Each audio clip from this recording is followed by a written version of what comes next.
Hello everyone, welcome back. I'm Amandeep Kaur. Today we'll understand one of the important economic development that is happening, which is falling Indian rupee against US dollar. So you can see in front of us we have article saying why is the Indian rupee falling. So हम सब जानते हैं, ये news हम सब ने सुनी है, जो रुपी का वैल्यू है as compare to US dollar वो डिक्रीज होता जा रहा है. तो अगर लेटेस्ट हम देखें value, so it has decrease from 85 per dollar to 96 per dollar, which is a huge fall in case of Indian rupee as compare to US dollar. तो आज हमने जानना क्या है, क्या इसके कारण है और एक कॉमन मैन पे इन चीज़ों का क्या इम्पैक्ट पड़ेगा, आरबीआई क्या कर सकता है और वे फॉरवर्ड क्या हो सकता है, ये हम आज के इस डिस्कशन में जानेंगे. Right, starting with very basics. So what does falling Indian rupee actually mean. So exchange rate हम समझते हैं. एक्सचेंज रेट का मतलब क्या होता है, that like basically the value of one currency as compare to the value of another currency comparison में. तो यहाँ पे हुआ क्या है कि अगर पहले 85 रुपीज़ दे के मैं $1 ले सकती थी, अब मेरे को 96 रुपीज़ पे करने पड़ेगी टू हैव $1. तो कंपैरेटिवली डॉलर स्ट्रॉन्गर हो गया और आपके पैसे की वैल्यू कम हो गई, आपका पैसा वीक हो गया या फिर डेप्रिसिएशन हो चुकी है. राइट, सो एक्सचेंज रेट काम करता कैसे है, सिंपल समझेंगे. जैसे एक नॉर्मल अनियन की बात कर लीजिए.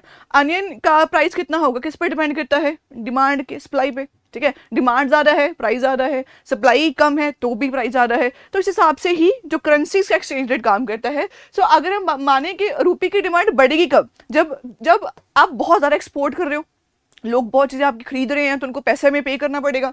फॉरेन इन्वेस्टमेंट काफ़ी ज़्यादा इंडिया में आ रही है, ठीक है, तो तभी उनको पैसा चाहिए. उसके बिना डिमांड कम कब होगी, अगर आप इंपोर्ट ज़्यादा कर रहे हो, ठीक है, पैसा बाहर जा रहा है. Indian travel abroad, like they are travelling abroad, foreign travellers India में कमा रहे हैं, आप पैसा लेके बाहर ज़्यादा जा रहे हो और investors are taking money out of the Indian economy. That is important point जो आज हम डिस्कस करेंगे. राइट, चलिए, तो इन चीज़ों पर जो डिमांड एंड सप्लाई है रुपये की वो मैटर करती है. अगर हम बोल रहे हैं कि काफ़ी ज़्यादा जो कम हुआ है हमारे पैसे की वैल्यू, तो उसके कारण क्या क्या हैं. सबसे बड़ा है the India's biggest problem which is trade deficit. तो we have more imports than exports, we understand. Right, so critical चीज़ें जैसे crude oil, one of the largest importer हैं हम, ठीक है. इलेक्ट्रॉनिक्स की बात कर लीजिए, मशीनरी, गोल्ड, तो हम लोग बहुत ज़्यादा पे करते हैं dollars rather than earning it. अगर मैं बैलेंस ऑफ पेमेंट की बात करूं, बैलेंस ऑफ पेमेंट हम क्या देखते हैं कि इंडिया फॉरेक्स काफ़ी कमाता है, डॉलर्स कमाता है. कैसे, जैसे मेनली हम बात करते हैं सॉफ्टवेयर एक्सपोर्ट्स की ना, काफ़ी ज़्यादा हमें वहाँ से पैसा मिलता है. उसके बिना एक बड़ा फैक्टर है remittances. Remittances, like the people who are living abroad, Indians are giving us money, तो रेमिटेंसेस काफ़ी अच्छा रोल प्ले करते हैं. तो फॉरेक्स हमारे पास अच्छा है, स्टिल कंपैरेटिवली इंपोर्ट उससे भी बहुत ज़्यादा है. सो हमेशा ही India almost current account deficit में रहता ही है. राइट, तो अगेन यूएस डॉलर की डिमांड ज़्यादा होती है, रुपये की कम होती है, तो प्राइस कम रहता है, तो डेप्रिसिएशन पॉसिबल है. राइट, होप ये बात हम समझे हैं. उसके बिना इंपॉर्टेंट डिस्कशन है foreign investors and rupee fall FPI जो आउटफ्लो कर रहा है. नाउ एफपीआई हम समझते हैं फॉरेन पोर्टफोलियो इन्वेस्टर्स हैं, एफडीआई है, फॉरेन डायरेक्ट इन्वेस्टमेंट्स हैं. एफपीआई जो हैं, जो individual investors less than 10% Indian economy में इन्वेस्ट करते हैं, स्टॉक्स में, ठीक है, उसके बिना बॉन्ड्स में, फाइनेंशियल मार्केट्स में. तो again they come with money. अब ये पैसा वोलेटाइल है, इसका मतलब क्या है, एश्योरेंस नहीं है कि वो आपकी इकोनॉमी में रहेगा ही रहेगा अगर इकोनॉमी स्टेबल नहीं है.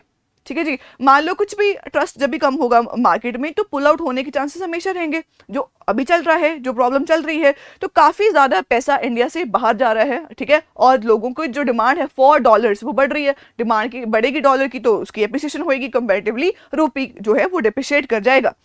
अब ठीक है, वो पैसा लेके बाहर जा रहे हैं, बट कारण क्या है, ऐसा क्या है कि एफपीआई आउटफ्लो हो रहा है. तो there global reason for that. You can see higher US interest rates, global sanity and the global geopolitical tensions. तो वी अंडरस्टैंड जो भी जियोपॉलिटिकल कंडीशन चल रही हैं, उसमें हर इन्वेस्टर यही चाहेगा कि वो एक थोड़ी सी स्टेबल गवर्नमेंट में ज़्यादा इन्वेस्ट करे. और उसके लिए और भी क्या है कि अभी यूएस ने क्या करा, they have increase the rate of interest. अगर रेट ऑफ इंटरेस्ट बढ़ चुके हैं, वहाँ पे पैसा आपको रिटर्न ज़्यादा मिलेगा. तो यही होगा ना कि सारे इन्वेस्टर्स अपना पैसा निकाल के कहाँ पे लगाएंगे, कहाँ पे इन्वेस्ट करेंगे, यूएसए में. राइट, तो इंडिया से पैसा जा रहा है यूएसए में because they have increase the rate of interest.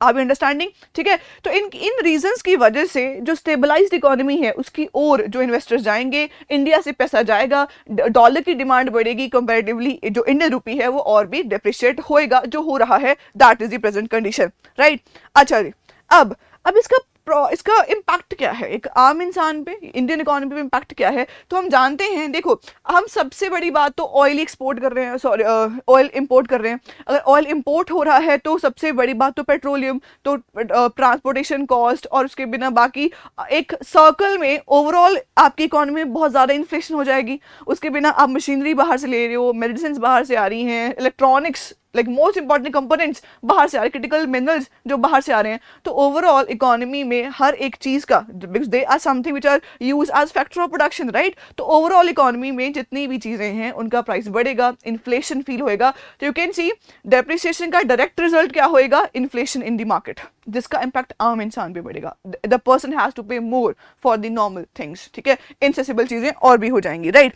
तो उसके बिना एक और पॉइंट यहाँ पे है, फॉरेन एजुकेशन और भी महंगा हो जाएगा, जो फॉरेन ट्रेवल है वो भी और एक्सपेंसिव होएगा, बिकॉज रुपी का डिमांड जो है वो कम है। क्या कोई पॉजिटिव साइड भी होती है कि अगर पैसा वीक हो गया तो अच्छा भी हुआ है?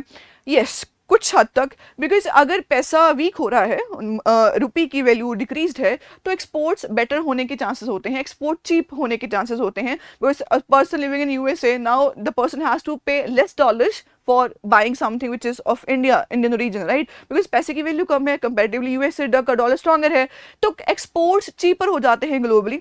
अगर इस चीज़ को भी प्रॉपरली देखा जाए तो इट कैन हेल्प, जैसे चाइना ने करा। सो यस, ये एक फ़ायदा उसका हो सकता है।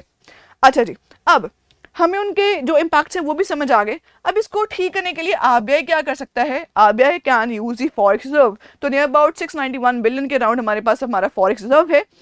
तो बेसिकली करता क्या है आरबीआई? आरबीआई सेल करेगा डॉलर्स, तो डॉलर सेल करेगा तो उसके लिए क्या चाहिए होंगे? पैसे। तो जो मनी है उसकी वैल्यू क्या हो जाएगी? बढ़ जाएगी, बिकॉज उसकी डिमांड बढ़ जाएगी, राइट? सो कंपैरेटिवली, या ऐसे समझ लीजिए कि जब डॉलर सेल होगा तो मार्केट में ज़्यादा क्या हो जाएगा? डॉलर, उसकी सप्लाई बढ़ जाएगी, उसकी डिमांड कम हो जाएगी कंपैरेटिवली, रुपी थोड़ा स्टेबल हो जाएगा, राइट? तो that is what is done by RBI.